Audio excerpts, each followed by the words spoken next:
Assalamualaikum warahmatullahi wabarakatuh. Sebelumnya perkenalkan, nama saya Marlin Ceina, NIM 18071023, Prodi Pendidikan Kimia.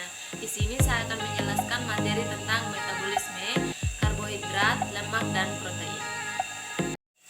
Kita memperoleh sebagian besar kalori dalam bentuk lemak, protein, pati, sejenis polisakarida, serta sukrosa dan disakarida lain. Semua molekul organik dalam makanan ini dapat dimanfaatkan oleh respirasi seluler untuk membuat ATP. Glikolisis dapat menerima berbagai macam karbohidrat untuk katabolisme. Dalam saluran pencernaan, amonium hidrolisis menjadi glukosa yang kemudian dapat diuraikan dalam sel oleh glikolisis dan siklus asam nitrat.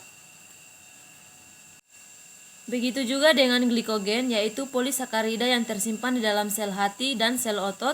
Glikogen bisa dihidrolisis menjadi glukosa di antara waktu makan sebagai bahan bakar untuk respirasi.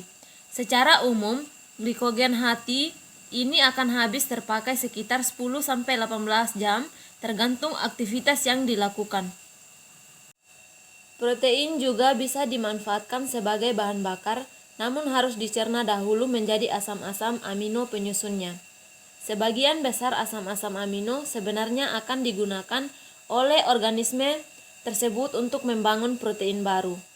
Sebelum asam amino dapat menjadi bahan bakar, respirasi gugus aminonya harus dibuang melalui proses deaminasi. Saat buangan bernitrogen ini diekskresikan dari hewan dalam bentuk amonia, urea, dan produk-produk sisa lainnya.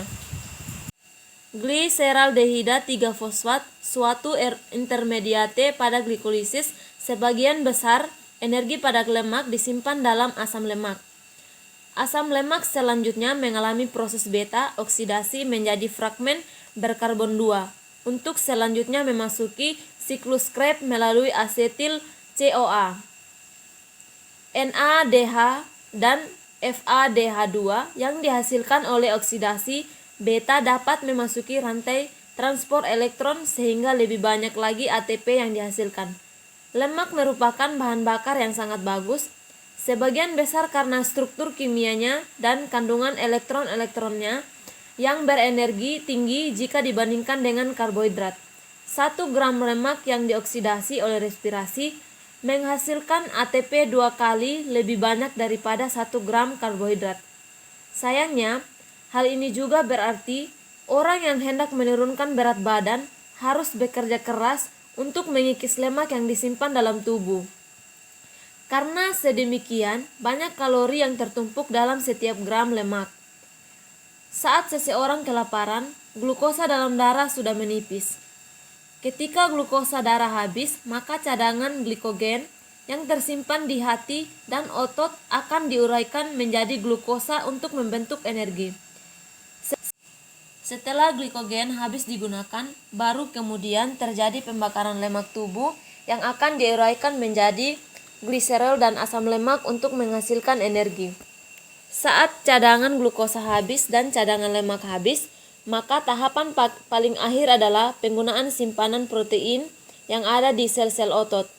Namun sebaliknya, saat konsumsi makanan dalam jumlah berlebih, maka berbagai macam zat makanan tersebut dapat tersimpan dalam bentuk glikogen, lemak, ataupun protein.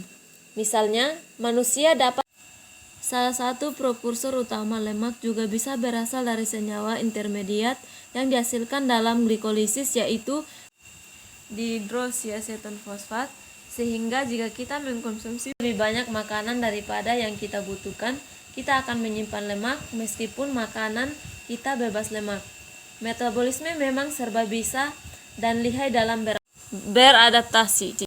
Oke, terima kasih. Mungkin hanya itu yang bisa saya jelaskan.